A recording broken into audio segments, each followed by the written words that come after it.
好，今日教大家做一個好簡單嘅綠豆糕。好味啊，真係。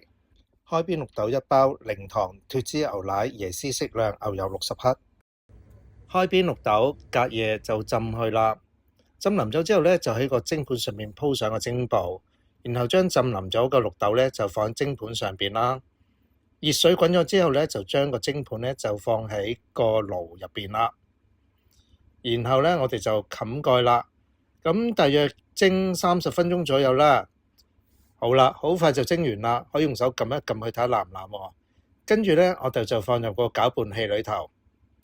好，而家就開個攪拌器啦，將佢打勻循嚟先。好，然後我哋加入咗個牛油同嗰個脫脂奶，跟住呢，我哋再開機，將佢打成一個固體狀啦。